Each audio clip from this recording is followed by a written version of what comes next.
Mas Rizkon dan Mbak Wina baru saja menikah dan membina rumah tangganya. Mereka memulai pernikahannya secara mandiri. Mas Rizkon dan Mbak Wina tidak ikut tinggal dengan kedua orang tuanya atau mertuanya, melainkan mereka tinggal berdua dengan rumah kosan yang ukurannya tidak terlalu besar, namun cukup untuk ditinggali mereka berdua. Mas Rizkon dan Mbak Wina baru beberapa bulan menikah.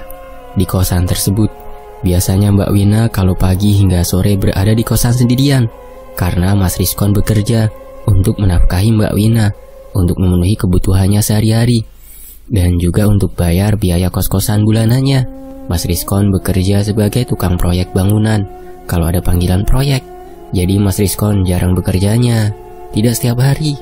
Karena kalau tidak dapat panggilan untuk bekerja, Mas Rizkon di rumah saja. Terkadang kalau Mas Rizkon nganggur di rumah, Mbak Wina mengandalkan usaha online-nya dari rumah. Namun, meskipun begitu, mereka masih tetap harmonis keluarganya, karena bisa melengkapi satu sama lain. Dan juga biaya yang dikeluarkan belum cukup banyak, karena kan belum memiliki momongan atau anak. Makan sehari-hari juga seadanya, yang penting perut bisa terisi dan tidak kelaparan. Hingga suatu ketika, Mbak Wina pergi ke suatu warung di dekat kosannya. Mbak Wina mau membeli beras dan mie instan untuk dimasaknya. Jarak warung dengan kosannya tidak terlalu jauh, hanya beberapa langkah saja dari kosan. Mbak Wina sesampainya di dalam warung tersebut bertemu dengan salah satu tetangganya yang juga ada di warung tersebut. Mbak Wina dengan ibu tersebut pun saling bertegur sapa dengan senyuman yang ramah. Mbak Wina, mau beli apa Mbak? Tanya ibu tersebut. Iya Bu, mau beli beras sama mie instan, ucap Mbak Wina. Mau utang lagi ya Mbak? Timbal pemilik warung. Seketika Mbak Wina pun tertunduk malu dan lesu, karena pemilik warung tersebut memberitahu aibnya Mbak Wina sendiri di depan ibu-ibu tetangganya. Iya Bu, kalau boleh, jawab Mbak Wina malu. Gimana sih Mbak, suaminya gak nafkahi apa? Sampai sehari-hari aja harus ngutang gitu. Kasihan, padahal baru menikah, timbal ibu tersebut. Lalu Mbak Wina tidak menjawab pertanyaan dari ibu tetangganya itu. Karena malu, Mbak Wina langsung pergi dan tidak jadi untuk mengutang di warung tersebut. Kalau gitu saya pulang dulu, permisi, ucap Mbak Wina. Karena sudah kepalang malu dan tidak mendapatkan barang yang dibutuhkannya, Mbak Wina pulang sampai rumah. Assalamualaikum, ucap Mbak Wina. Waalaikumsalam, jawab Mas Rizkon yang sedang duduk menonton televisi. Kemudian Mbak Wina masuk dengan keadaan wajah yang murung dan tertekuk, membuat Mas Rizkon bertanya-tanya. Kamu kenapa Dek? Tanya Mas Rizkon. Akan tetapi Mbak Wina masih tetap tidak mau menjawab dan menceritakan kepada suaminya itu. Jawab dong Dek, kamu kenapa? Kok pulang-pulang diam merenung seperti itu? Tanya kembali Mas Rizkon. Saat ditanya oleh Mas Rizkon, Mbak Wina langsung meneteskan air matanya. Aku malu Mas. Malu kenapa Dik? Kenapa harus malu? Tadi katanya ke warung mau utang beras sama mie. Mana barangnya Dik? Cecar Mas Rizkon. Iya aku malu Mas. Tadi dihina sama ibu-ibu tetangga. Katanya kamu ndak bisa menafkahi aku. Setiap hari harus berutang di warung. Jelas Mbak Wina. Ya sudah, kamu ndak usah malu dan bersedih. Maafin Mas ya, Mas belum bisa membahagiakan kamu. Nanti kalau Mas ada rezeki, Mas akan lunasi hutangnya, dan kamu ndak perlu untuk berhutang lagi. Kamu doain Mas supaya rezekinya lancar, jawab Mas Rizkon. Mbak Wina pun mengangguk dan tersenyum kecut kepada Mas Rizkon. Singkat cerita, suatu ketika saat Mas Rizkon akan berangkat bekerja, karena Mas Rizkon udah mendapatkan panggilan lagi untuk bekerja proyek, dia berpapasan dengan salah satu ibu-ibu tetangganya. Mas Rizkon, mau kemana? Ibu, ini mau berangkat bekerja Bu. Istrimu itu loh kasihan ya, selalu utang di warung. Padahal kan kamu kerja, pasti hasilnya sedikit ya, karena tidak bisa memenuhi kebutuhan rumah tangga, ucap ibu tetangga yang nyinyir. Karena merasa kesal dan sakit hati, Mas Rizkon langsung pergi meninggalkan ibu tersebut. Saat bekerja, Mas Rizkon tidak fokus karena memikirkan omongan tetangganya tadi yang selalu menghina Mas Rizkon dan Mbak Wina. Mas Rizkon di tempat kerja jadi sering melamun dan tidak fokus. Hal itu sampai ditegur oleh satu rekannya Mas Rizkon. Seketika Mas Rizkon pun terperanjat karena dikagetkan oleh teman kerjanya itu. Lalu, teman kerjanya tersebut duduk di sampingnya Mas Rizkon. Saat itu sedang jam istirahat. "Kamu kenapa, Riz? Kok sepertinya banyak beban pikiran sekali?" tanya temannya. "Iya nih, pusing. Kebutuhan rumah tangga banyak dan hutang sudah menumpuk," curhat Mas Rizkon. "Sudahlah, jangan terlalu dipikirkan. Bisa stres nanti kamu. Gak usah dipikirin gimana.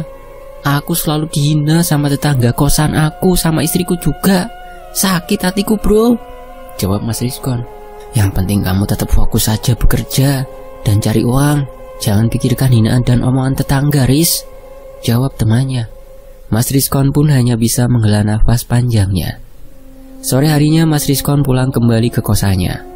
Mas Rizkon mengendarai sepeda motornya dengan perlahan melewati jalan raya. Namun, Mas Rizkon mengendarai motornya tidak fokus dan selalu melamun hingga akhirnya Mas Rizkon oleng dan tertabrak mobil yang ada di depannya. Buah! Mas Rizkon terjatuh tersungkur di aspal dan tidak sadarkan dirinya. Namun pemilik mobil yang telah menabrak Mas Rizkon tersebut bertanggung jawab.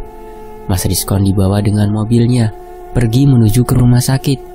Sesampainya di rumah sakit, para perawat datang dengan membawakan ranjang darurat untuk membawa Mas Rizkon masuk ke dalam ruang UGD. Semua perawat itu dengan berjalan tergesa-gesa membawa Mas Rizkon karena banyak luka di tubuhnya. Saat Mas Rizkon dibawa ke ruang UGD, orang yang menabrak Mas Rizkon menelpon istrinya dengan ponselnya Mas Rizkon yang ada di dalam tas yang dibawanya saat mengendarai motor. Saat itu Mbak Wina sedang duduk santai menonton televisi di sore hari. Tiba-tiba saja dering ponselnya Mbak Wina yang ada di samping tempat duduknya itu bergetar. Dret. Sontak Mbak Wina terperanjat dan langsung mengangkat teleponnya yang tertera nama suaminya. "Halo, assalamualaikum," ucap Mbak Wina. "Waalaikumsalam. Apa benar ini dengan istrinya Mas Rizkon?" tanyanya. "Iya benar. Kok ponsel suami saya ada di masnya ya?" tanya Mbak Wina. "Iya Mbak, saya mau memberitahu kalau suami Mbak berada di rumah sakit, tadi mengalami kecelakaan."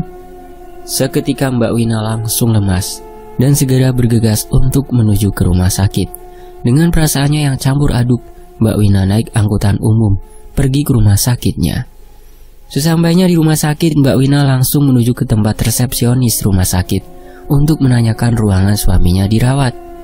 "Maaf Sus, saya mau tanya, ruangannya Mas Rizkon di mana ya?" tanya Mbak Wina. "Bentar, saya cari dulu ya Bu," jawab perawat. "Mas Rizkon yang tadi mengalami kecelakaan berada di ruangan UGD," jawab perawat. "Terima kasih ya Sus." Lalu Mbak Wina berjalan terbirit-birit mencari ruangan UGD. Setelah beberapa menit berjalan, akhirnya Mbak Wina menemukan juga ruangan UGD. Di depan ruangan UGD, Mbak Wina melihat ada seorang laki-laki yang tengah duduk di bangku. Lalu, laki-laki tersebut menyapa Mbak Wina. "Mbak, maaf Mbak, istrinya Mas Rizkon ya?" tanya orang tersebut. "Iya Mas, Masnya yang tadi nelpon saya," ucap Mbak Wina. "Iya Mbak, saya yang tadi tidak sengaja menabrak suami Mbak. Tapi Mbak tenang aja ya, saya yang akan menanggung semuanya." "Makasih ya Mas, suami saya bagaimana keadaannya?" "Belum tahu Mbak, kita tunggu dulu saja ya." Lalu Mbak Wina dan orang yang menabrak tersebut duduk di bangku sambil menunggu Mas Rizkon keluar dari ruangannya. Beberapa saat kemudian, dokter keluar dari ruangan UGD. Mbak Wina dan orang tersebut langsung bergegas menghampiri dokter yang baru saja keluar dari UGD. "Gimana Dok keadaan suami saya Dok?" tanya Mbak Wina. "Mas Rizkon tidak terlalu parah lukanya. Dia juga bisa langsung untuk dipindahkan ke tempat rawat inap," jawab dokter. "Terima kasih Dok," jawabnya. Sekitar 1 jam kemudian, Mas Rizkon dibawa keluar dan akan dipindahkan menuju ke ruang rawat inap. Namun Mas Rizkon masih belum tersadarkan diri. Dan beberapa saat kemudian, akhirnya Mas Rizkon pun tersadarkan diri. "Alhamdulillah, akhirnya kamu bangun juga, Mas," ucap Mbak Wina. "Aku di mana, Dek?" tanya Mas Rizkon. "Kamu di rumah sakit, Mas. Tadi kamu kecelakaan." Lalu orang yang tadi menabrak Mas Rizkon meminta maaf dan memperkenalkan dirinya. "Kenalin Mas, saya Fandi. Dan saya minta maaf ya Mas, tadi tidak sengaja menabrak Masnya," ucap Fandi. "Iya Mas, tidak apa-apa. Itu salah saya juga. Tadi sore saya ngelamun." "Ya ampun Mas, kenapa kamu bisa melamun di jalan? Kan bahaya Mas. Akibatnya seperti ini kan?" ucap Mbak Wina. Namun Mas Rizkon tidak menjawab apa yang dikatakan oleh Mbak Wina. Sedangkan Mas Fandi, karena sudah malam, dia izin untuk pulang. "Mas, saya izin pulang terlebih dahulu ya. Besok saya akan datang lagi ke sini. Sampean tenang saja, semua biaya akan saya yang bayar dan saya pasti akan tanggung jawab," ucap Mas Fandi. "Iya Mas, terima kasih ya Mas. Hati-hati pulangnya Mas," timbal Mas Rizkon. "Oh ya, sebelum itu ini nomor HP saya. Kalian catat ya, supaya nanti kalau ada apa-apa, kalian bisa hubungi saya," ucap Mas Fandi. Lalu Mas Fandi pun pulang ke rumahnya. Singkat cerita, keesokan harinya, Mas Fandi datang kembali ke rumah sakit dengan membawa buah-buahan untuk Mas Rizkon. Sedangkan Mbak Wina sedang pulang ke kosannya untuk mengambilkan baju ganti dan perlengkapan yang lainnya untuk Mas Rizkon. "Maaf ya Mas, saya jadi merepotkan Mas," ucap Mas Rizkon. "Ini sudah menjadi tanggung jawab saya Mas," jawab Mas Fandi. Lalu Mas Fandi dan Mas Rizkon bercengkrama satu sama lain. Di tengah obrolannya, Mas Fandi menanyakan kepada Mas Rizkon, "Maaf Mas, kalau saya boleh tahu Mas kemarin sore itu melamun karena apa? Karena itu sangat berbahaya Mas melamun di jalan." Tanpa malu dan ragu Mas Rizkon curhat dan menceritakan semuanya kepada Mas Fandi. "Iya Mas, saya masih banyak pikiran. Saya sedang terhimpit ekonomi dan bingung harus bagaimana. Sedangkan kerjaan saya tidak setiap hari, karena saya pekerja proyek yang dipanggil kalau ada proyek saja.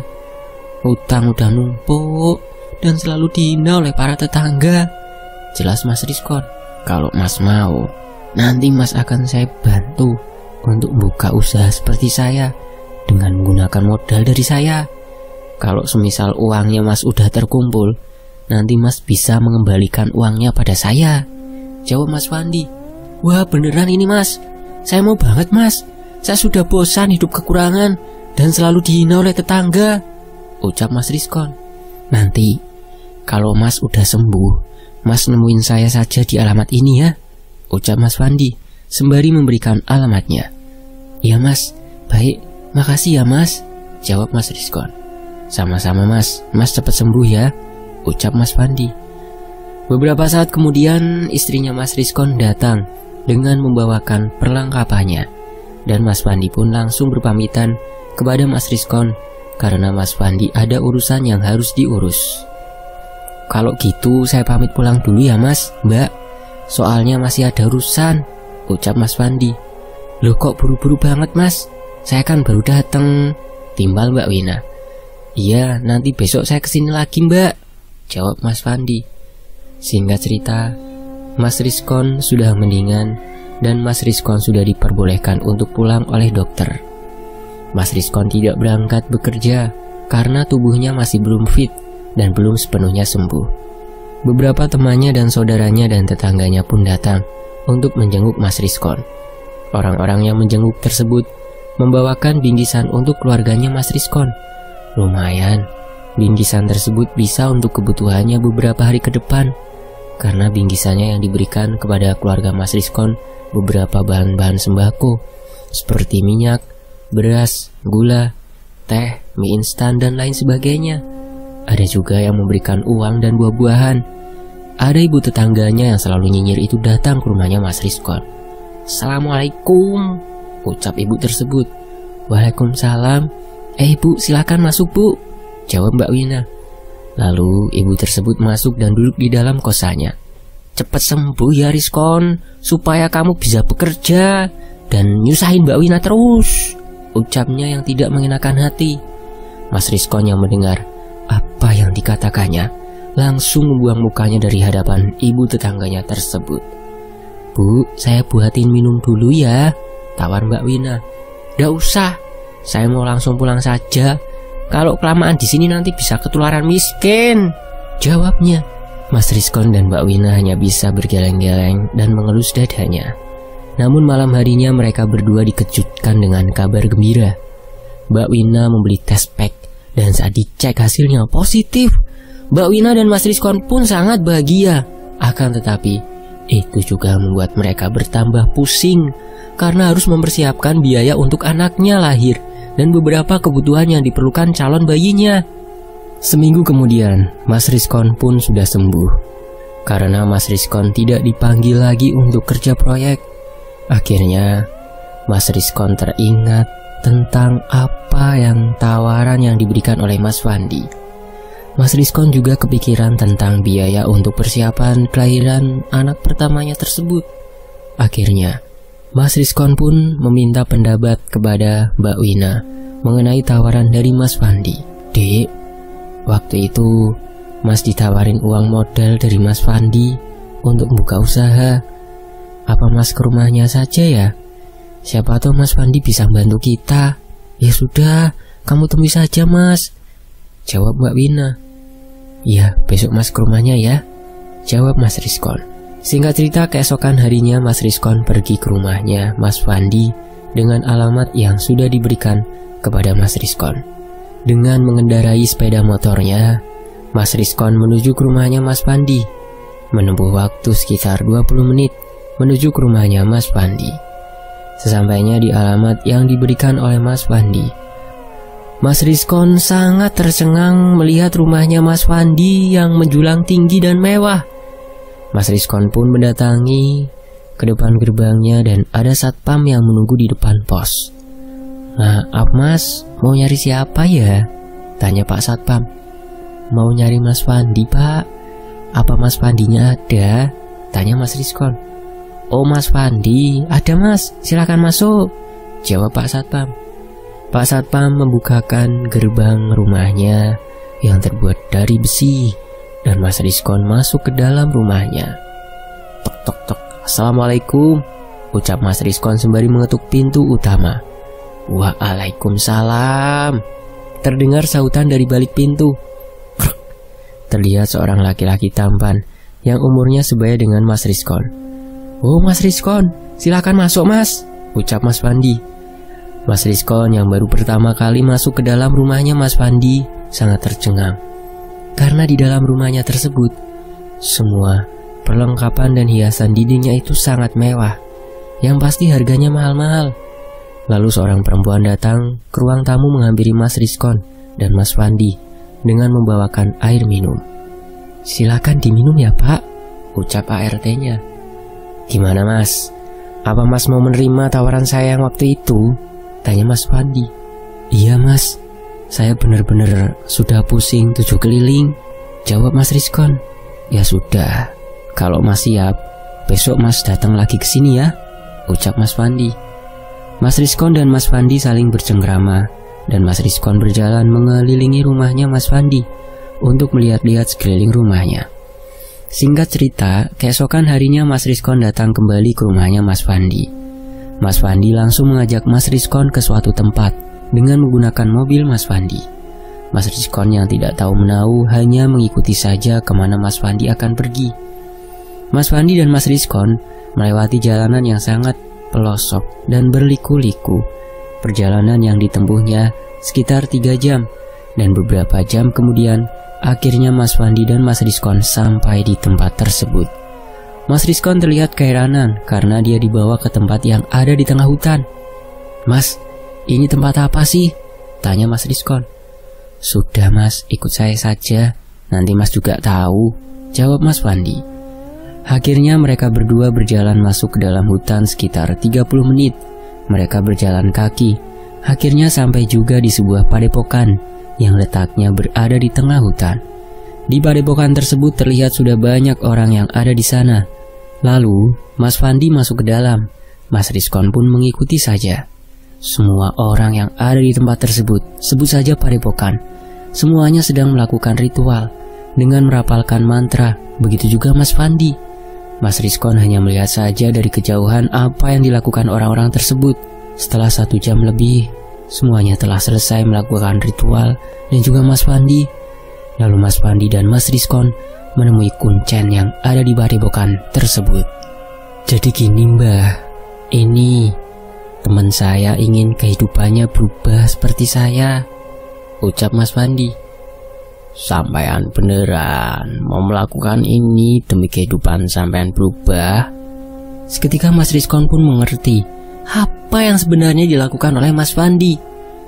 Mas Fandi sudah melakukan ritual pesugihan, makanya Mas Fandi bisa sukses seperti sekarang. Lalu Mas Rizkon masih terus berpikir tentang pesugihan tersebut, karena kalau melakukan pesugihan itu berdosa. Sedangkan di sisi lain, Mas Rizkon juga ingin kehidupannya berubah supaya tidak dihina oleh tetangganya. Akhirnya Mas Rizkon pun mengiyakan tentang pesugihan tersebut tanpa memberitahu Mbak Wina terlebih dahulu. Iya Mbah, saya mau kehidupan saya berubah lebih sejahtera, jawab Mas Rizkon nampak mantap. Apa sampean sanggup untuk melakukan ritual dan beberapa syaratnya? Tanya Mbah Kuncen. Syaratnya apa Mbah? Kamu malam ini harus melakukan ritual dengan membaca mantra yang saya berikan nantinya. Dan ini sebuah jimat. Jimat ini nantinya kamu simpan di tempat dagangan kamu. Dan kamu harus siapkan tempat khusus yang harus tertutup untuk melakukan ritual, jelas Mbah Kuncen. Iya Mbah, baik, saya akan laksanakan. Singkat cerita, malam harinya Mas Rizkon melakukan ritual malam hari di bawah pohon besar yang ditunjukkan oleh Mbah Kuncen. Saat sedang melakukan ritual, Mas Rizkon mendapatkan beberapa gangguan. Namun kata Mbah Kuncen, Mas Rizkon tidak boleh menengok ke arah sumber suara. Mas Rizkon harus tetap fokus melakukan ritual dengan merapalkan mantranya. Terdengar suara Kunti yang tertawa cekikikan, dan Mas Rizkon juga melihat sekelebat bayangan putih dari depan pohonnya. Angin berhembus kencang, menembus tubuhnya Mas Rizkon, membuat suasana semakin mencekam. Tidak hanya itu, Mas Rizkon juga mendengar suara seorang wanita yang sedang menyinden. Sontak seketika tubuhnya Mas Rizkon dan bulu kuduknya merinding. Sedangkan Mas Fandi menginap di rumahnya Mbah Kuncen. Terdengar suara tepakan kaki yang sangat berat dan besar, seperti langkah kaki raksasa. Akan tetapi bukan raksasa, melainkan sosok genderuwo yang mencoba mendekati tubuhnya Mas Rizkon. Dari belakang, Mas Rizkon langsung berkeringat dingin dengan terus merapalkan mantranya. Dan beberapa saat kemudian, tiba-tiba sosok genderuwo tersebut menghilang entah kemana. Tiba-tiba saja terlihat sinar yang terang menerangi Mas Rizkon. Di dalam hutan tersebut terlihat sosok wanita dengan menggunakan kebaya berwarna hijau yang sangat cantik dan wangi, harum semerbak, menyeruak di dalam hidungnya Mas Rizkon. Sosok Nyi Ratu tersebut mengatakan kepada Mas Rizkon, "Kamu mau hidupmu sejahtera dan kaya raya?" Iya Nyi, saya sudah bosan hidup serba kekurangan dan selalu dihina. Kalau kamu mau hidupmu bergelimang harta, ada syaratnya. Apa syaratnya Nyi? Syaratnya kamu memberikan bayi anak pertamamu untuk nanti saya asuh. Maksudnya Nyi? Iya, nanti kamu akan kaya raya dan anak pertamamu untuk saya, jawab Nyi Ratu. Apa kamu sanggup? Karena ingin kehidupannya berubah dan tidak mau dihina oleh tetangganya. Akhirnya Mas Rizkon pun mengiyakan syarat yang diminta oleh Nyi Ratu. Iya Nyi, saya akan memberikan anak pertama saya nanti kepada Nyi Ratu, jawab Mas Rizkon. Lalu seketika sosok wanita dengan bergaun hijau tersebut menghilang, namun masih meninggalkan aroma wangi yang semerbak. Hari sudah mulai pagi. Semburat sinar matahari mulai muncul dari ufuk timur, dan Mbah Kuncen menghampiri ke tempat ritualnya Mas Rizkon. Ritualnya sudah selesai. Ayo kembali ke padepokan, ucap Mbah Kuncen. Mas Rizkon pun mengikuti saja apa yang dikatakan oleh Mbah Kuncen. Dan Mas Rizkon kembali lagi ke padepokan. Sesampainya di padepokan, Mbah Kuncen langsung memberikan jimat sebagai penglaris tokonya nanti. Singkat cerita, Mas Rizkon dan Mas Fandi pun pulang. Dan Mas Rizkon sudah mendapatkan uang modal usaha dari Mas Fandi. Mas Rizkon membuka usaha kecil-kecilan, yaitu membuka toko sembako dan perlengkapan alat tulis. Tak lupa, Mas Rizkon menyiapkan tempat untuk melakukan ritualnya. Kebetulan di dalam kosannya tersebut ada 2 kamar, dan kamar yang ada di belakang tersebut tidak dipakai. Jimat sebuah batu akik yang diberikan oleh Mbah Kuncen kepada Mas Rizkon pun disimpannya di dalam kotak uang di toko sembakonya. Kehamilan Mbak Wina sudah semakin membesar usia kandungannya tersebut. Sudah memasuki 5 bulan. Toko sembakonya Mas Rizkon yang baru dirintisnya itu masih sepi. Hingga tiba di malam Jumat Kliwon, Mas Rizkon melakukan ritual di dalam ruangan tertutup rumahnya. Dan keesokan harinya, tiba-tiba saja toko sembakonya Mas Rizkon seketika ramai dikunjungi pembeli dan para anak sekolah untuk membeli alat tulis sekolah. Mbak Wina pun ikut membantu melayani para pembeli yang semakin ramai. Dan betapa terkejutnya Mas Rizkon. Dalam 1 hari Mas Rizkon sudah bisa mendapatkan uang yang sangat banyak dan sudah bisa mengembalikan uang modal yang dipinjamkan oleh Mas Fandi. Karena uang modal yang dipinjamnya itu sudah ada, Mas Rizkon pun mengembalikan kepada Mas Fandi. Beberapa bulan kemudian, Mas Rizkon sudah bisa membangun rumah megah seperti kepunyaannya Mas Fandi. Mas Rizkon juga sudah bisa membeli mobil dan membangun toko sembakonya yang lebih besar lagi. Lahan kosannya itu dibeli oleh Mas Rizkon beserta rumah kosan tersebut. Kemudian kosan tersebut dirubah menjadi rumah mewah yang berlantai dan toko sembako yang ada di depan rumahnya semakin besar bangunannya. Karena lahan kosan yang dibelinya itu cukup luas, sehingga para tetangganya yang dulu mengejek keluarganya Mas Rizkon tidak berani lagi untuk mengejek Mas Rizkon dan Mbak Wina. Mbak Wina juga sudah melunasi semua hutangnya dengan warung sembako tetangganya. Mbak Wina sekarang bahagia karena suaminya sudah sukses. Mbak Wina juga sekarang sudah tahu kalau Mas Rizkon telah menggunakan pesugihan penglaris. Mbak Wina juga sekarang telah menggunakan perhiasan yang menempel di tubuhnya. Semua apa yang diinginkan Mbak Wina selalu dituruti oleh Mas Rizkon.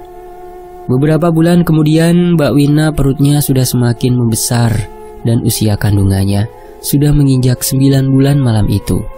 Mbak Wina merasakan kesakitan pada perutnya dan Mbak Wina mengalami kontraksi yang sangat sakit. Karena panik dan cemas, Mas Rizkon langsung membawakan Mbak Wina ke rumah sakit. Sesampainya di rumah sakit, Mbak Wina telah melahirkan anaknya. Namun Mbak Wina belum melihat anaknya. Anak pertamanya itu langsung dibawa Mas Rizkon menuju ke tempat pohon besar yang ada di padepokan Mbah Kuncen. Dan bayinya yang pertama itu diberikan kepada Nyi Ratu. Dan bayinya yang pertama itu diberikan kepada Nyi Ratu. Oh ya, untuk sebutan tempat persembahannya jangan padepokan ya, nggak enak. Sebut saja kuil tempat pemujaan. Kita lanjut. Dan bayinya yang pertama itu diberikan kepada Nyi Ratu. Setelah diberikan kepada Nyi Ratu, Mas Rizkon kembali lagi ke rumah sakit. Mas Rizkon mengatakan kepada Mbak Wina kalau anaknya tidak selamat telah meninggal dunia. Mbak Wina pun meneteskan air matanya dan sangat bersedih. Singkat cerita, setelah menumbalkan anak pertamanya Mas Rizkon, sekarang Mas Rizkon semakin kaya raya dengan harta yang semakin berlimpah. Sekarang Mas Rizkon bisa membuat kontrakan bertingkat dan bisa membuka cabang toko sembakonya di desa-desa lain. Akan tetapi, setiap malamnya Mas Rizkon dan Mbak Wina selalu mendapatkan gangguan-gangguan yang membuat mereka tidurnya tidak nyenyak dan tidak tenang. Suatu malam Mas Rizkon dan Mbak Wina sedang tertidur di kamarnya. Tiba-tiba terdengar suara tembok sebelah kamar yang berbunyi seperti cakaran kuku pada tembok. Srek, srek. Saat Mbak Wina terbangun dan mendengar suara tersebut, Mbak Wina mendengarkan ada suara bayi menangis. Namun saat Mbak Wina mencari arah tangisan bayi tersebut, tidak ada. Seketika Mbak Wina merinding dan bulu kuduknya berdiri. Mbak Wina kembali lagi ke kamarnya. Saat baru merebahkan tubuhnya kembali di atas kasur, tiba-tiba saja Pintu kamarnya seperti ada yang mengetuk. Tok tok tok. Sontak Mbak Wina terperanjat dan langsung bangun untuk membukakan pintu kamarnya. Karena pikir Mbak Wina pembantunya yang mengetuk pintunya takutnya ada apa-apa. Akan tetapi saat Mbak Wina membuka pintu kamarnya, ternyata di depan tidak ada siapa-siapa. Mbak Wina menutup kembali pintunya dan kembali ke kasurnya lalu menarik selimutnya. Singkat cerita, beberapa bulan kemudian Mbak Wina hamil kembali dan Mas Rizkon serta Mbak Wina sangat bahagia karena mereka akan memiliki anak lagi. Namun suatu ketika saat Mas Rizkon sedang melakukan ritualnya, tiba-tiba saja sosok Nyi Ratu itu datang ke dalam ruangan tempat ritualnya Mas Rizkon. Sosok jin tersebut mengatakan kepada Mas Rizkon, "Kalau kamu ingin semakin bergelimang harta, kamu harus memberikan kembali anak yang ada di kandungannya istrimu," ucap Nyi Ratu. Tapi Nyi, belum selesai berbicara, tiba-tiba saja sosok Nyi Ratu tersebut sudah menghilang. Akhirnya Mas Rizkon pun menceritakan semuanya kepada Mbak Wina tentang tumbal yang diinginkan Nyi Ratu tersebut. "Dek, saya mau ngomong sama kamu," ucap Mas Rizkon. "Ngomong apa, Mas?" tanya Mbak Wina. "Mas mau jujur sama kamu. Tapi kamu jangan marah ya, Dek." "Udah ngomong aja, Mas, gak usah berbelit-belit," jawab Mbak Wina. "Jadi sebenarnya anak pertama kita sudah dijadikan tumbal oleh kita sendiri, tumbal kepada Nyi Ratu demi kekayaan kita, Dek. Dan sekarang Nyi Ratu tersebut menginginkan anak yang ada di kandungan kamu lagi, supaya kita tambah kaya raya dan bergelimang harta," jelas Mas Rizkon. "Astagfirullah, Mas, kenapa kamu tega, Mas, sama anak kita hanya demi harta? Aku gak mau, Mas, kehilangan anak kita lagi," jawab Mbak Wina yang naik pitam. "Tapi kalau kita nggak memberikan anak kita lagi, kita akan kehilangan semuanya, Win," ucap Mas Rizkon. "Pokoknya aku nggak mau ya, Mas. Lebih baik kita hidup seperti dulu lagi saja, daripada harus kehilangan anak kita lagi dan hidup kita banyak harta tapi tidak bahagia," ucap Mbak Wina. Seketika Mbak Wina langsung pergi meninggalkan Mas Rizkon sendirian. Dan di dalam kamar Mbak Wina menangis jadi-jadinya. Suatu ketika salah satu tetangganya lewat di depan rumahnya Mbak Wina. Sebut saja Pak Ustadz. Pak Ustadz tersebut melihat kalau di depan rumahnya Mas Rizkon tersebut ada beberapa sosok makhluk yang berdiri di depan rumahnya. Sosok itu ada sosok Kunti, sosok genderuwo, dan sosok pocong. Sontak Pak Ustadz langsung berucap, "Astagfirullah," ucap Pak Ustadz sembari mengelus dadanya, karena Mbak Wina tidak mau anak keduanya tersebut dijadikan tumbal oleh suaminya. Mbak Wina meminta bantuan kepada Pak Ustadz. Mbak Wina mendatangi rumahnya Pak Ustadz dalam keadaan perut yang sudah semakin membesar. Sedangkan Mas Rizkon saat itu sedang pergi melakukan ritual untuk setiap tahunnya ke tempat padepokannya, Mbah Kuncen. Tempat ritual lah, jangan padepokan nyebutnya. "Assalamualaikum," tok tok tok, ucap Mbak Wina. "Waalaikumsalam," jawab Pak Ustadz dari balik pintu rumahnya. "Silakan masuk, Mbak." Lalu Mbak Wina pun langsung masuk ke dalam rumahnya. "Ada apa, Mbak?" tanya Pak Ustadz. "Pak Ustadz, tolongin saya, Pak. Saya takut, Pak Ustadz." "Takut kenapa, Mbak?" "Anak saya, Pak. Anak saya yang ada di dalam kandungan ini akan dijadikan tumbal sama suami saya. Saya tidak mau, Pak." "Maksudnya bagaimana, Mbak? Suami Mbak telah melakukan pesugihan?" "Iya, Pak. Suami saya sudah melakukan pesugihan." "Astagfirullah. Pantas saja saat saya lewat depan rumahnya Mbak, saya lihat ada sosok penunggu rumahnya Mbak." "Iya, Pak Ustadz, saya mohon bantu saya. Saya tidak mau anak-anak saya jadi tumbal. Pak Ustadz, saya harus bagaimana, Pak?" "Tenang, Mbak. Sebaiknya Mbak bertaubat sebelum semuanya terlambat ya." "Saya mau bertobat, Pak Ustadz, tolong bimbing saya ya. Yang saya takutkan nantinya kalau Mbak tidak mau menumbalkan anaknya Mbak sendirilah yang akan menjadi tumbal untuk kekayaan suami Mbak yang gila harta itu," ucap Pak Ustadz. "Lalu saya harus bagaimana, Pak Ustadz?" "Kita pergi ke rumah Pak RT saja, dan nanti kita bahas bersama-sama." Pak Ustadz dan Mbak Wina pun mendatangi rumahnya Pak RT untuk meminta saran. Kata Pak RT, sebaiknya Mbak Wina tinggal terlebih dahulu di rumahnya Pak Ustadz, supaya nanti Mbak Wina bisa melaksanakan taubatnya dengan sempurna. Dan Pak Ustadz juga Pak RT tidak memberitahu kepada tetangganya tentang pesugihan yang dilakukan oleh suaminya, Mbak Wina. Suatu ketika, Mbak Wina dikurung di dalam rumahnya Pak Ustadz bersama dengan istrinya Pak Ustadz. Mbak Wina diajarkan caranya untuk bertaubat. Pak Ustadz pun mengajarkan Mbak Wina untuk selalu sholat fardu dan sholat sunnah setiap harinya, dan juga mengaji untuk meminta perlindungan kepada Allah Subhanahu wa Ta'ala. Sedangkan Mas Rizkon sedang melakukan ritualnya selama berhari-hari di tempat ritual Mbah Kuncen. Mbak Wina dikurung di dalam rumahnya Pak Ustadz, dan Mbak Wina juga selalu diberikan makan oleh istrinya Pak Ustadz. Hingga suatu ketika, Mas Rizkon pulang kembali ke rumahnya setelah melakukan ritual pesugihannya demi mendapatkan hartanya yang tambah berlimpah. Mas Rizkon terus mencari keberadaannya Mbak Wina dari tempat yang ada di dalam rumahnya hingga ke sudut rumah sampai ke lantai atas rumahnya. "Wina, Win, kamu di mana, Win?" teriak Mas Rizkon. Akan tetapi tidak menemukan juga Mbak Wina di mana. Mas Rizkon pikir mungkin Mbak Wina sedang pergi bermain ke tempat tetangganya atau sedang pergi ke rumah orang tuanya. Jadi Mas Rizkon tidak mencari lagi Mbak Wina ada di mana. Namun sudah hingga malam, Mbak Wina belum pulang juga. Akhirnya Mas Rizkon pun mencari Mbak Wina ke rumah tetangganya keesokan harinya. Mas Rizkon menanyakan kepada para tetangganya keberadaan Mbak Wina. "Maaf Bu, lihat Wina tidak?" tanya Mas Rizkon. "Tidak," jawab tetangganya. Soalnya para tetangganya tersebut tidak ada yang tahu di mana keberadaannya Mbak Wina. Akhirnya Mas Rizkon mencoba ke rumah kedua orang tuanya Mbak Wina. Akan tetapi hasilnya juga sama, tidak ada Mbak Wina di rumahnya kedua orang tuanya. Hingga suatu ketika Mas Rizkon berpapasan dengan Pak Ustadz.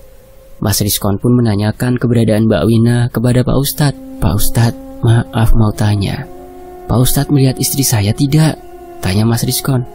"Tidak Mas, memangnya kenapa?" jawab Mas Rizkon singkat. Mas Rizkon benar-benar stres dan bingung harus mencari istrinya kemana lagi. Sedangkan ritual untuk menumbalkan janin yang ada di kandungan Mbak Wina semakin dekat.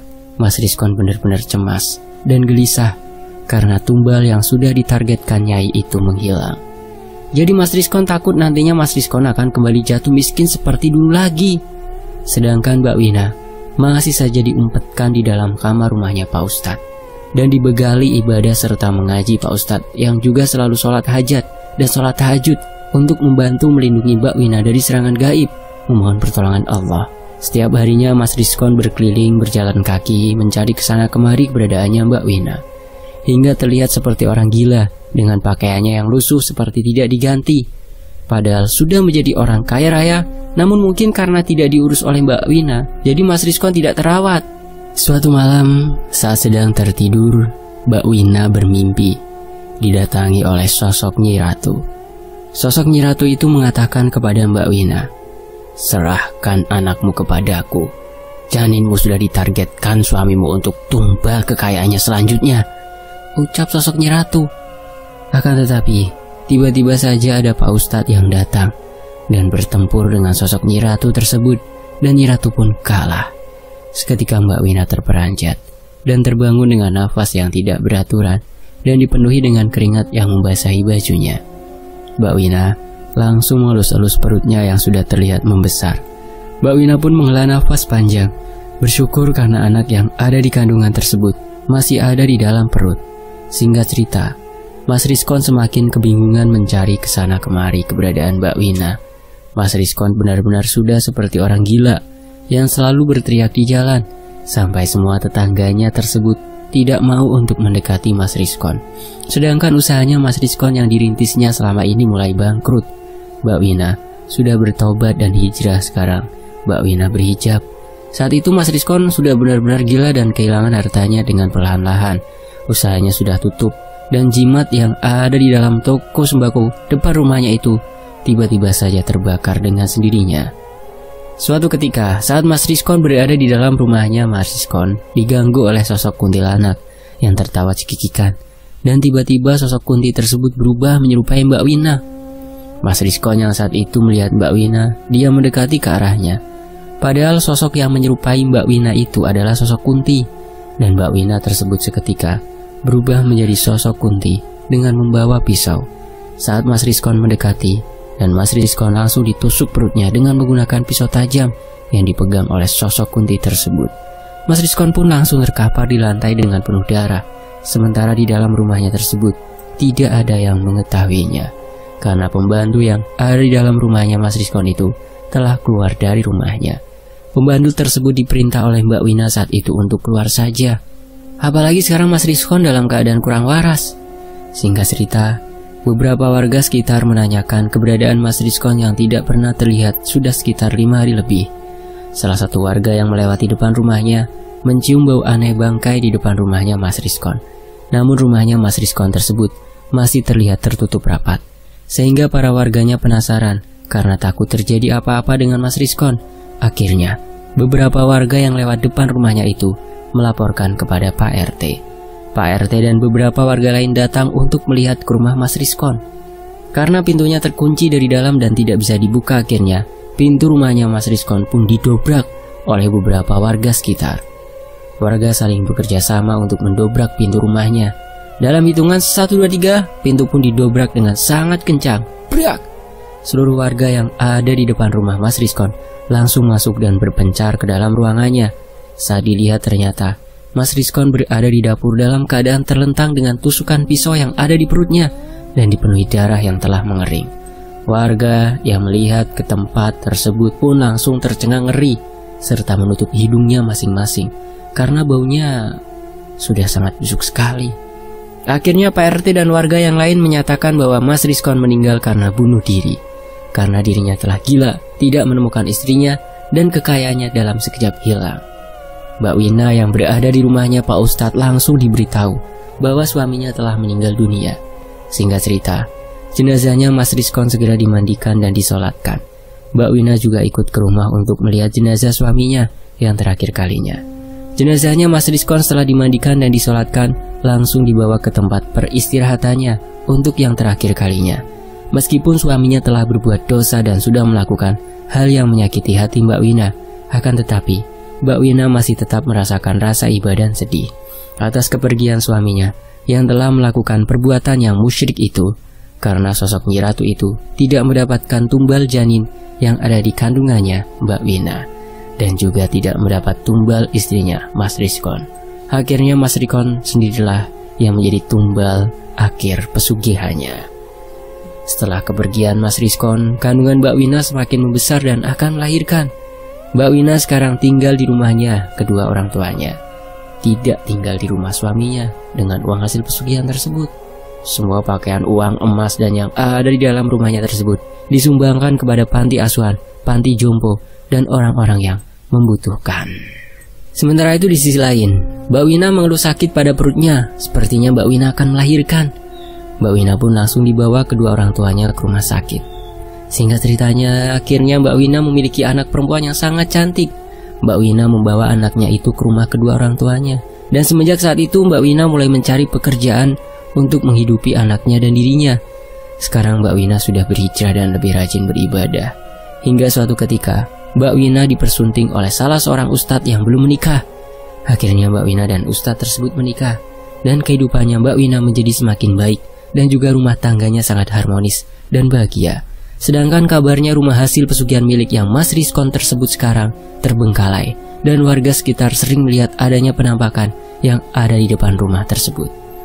Pernah suatu ketika salah satu tangganya saat malam hari sekitar pukul 10 malam, jalanannya sudah terlihat sepi. Bapak tersebut melihat ada sosok putih berambut panjang sedang bersenandung di atas pohon depan rumah Mas Rizkon. Ada juga tetangga depan rumahnya saat sedang duduk di depan teras rumahnya malam-malam sendirian. Tetangganya tersebut melihat rumahnya Mas Rizkon itu terbuka sendiri pintunya, dan tetangga depan rumahnya itu melihat sosok yang menyerupai Mas Rizkon dengan wajah yang sangat pucat dan tubuhnya penuh dengan darah yang mengalir dari perutnya. Dan semenjak itu Mbak Wina sempat menjual rumahnya Mas Rizkon tersebut, akan tetapi tidak ada satu orang pun yang mau membeli rumah tersebut. Pernah ada orang yang mau membeli rumah itu, akan tetapi saat melihat isi rumahnya merasa tidak nyaman, karena saat masuk ke dalam rumahnya, hawa yang dirasakannya itu berbeda, hawanya panas. Akhirnya orang tersebut tidak jadi untuk membeli rumahnya. Padahal uang hasil penjualan rumahnya itu mau disumbangkan kepada panti asuhan, panti jompo, dan fakir miskin. Akhirnya karena tidak ada yang mau membeli rumah tersebut, rumah itu terbengkalai dan angker. Dan semoga dari kejadian ini kita bisa mengambil hikmahnya, harta bukan segalanya. Untuk apa banyak harta akan tetapi hidup kita sengsara dan kehilangan orang yang tersayang dan terkasih? Jangan pernah bersekutu dengan jin atau iblis, karena itu semuanya hanya tipu daya jin.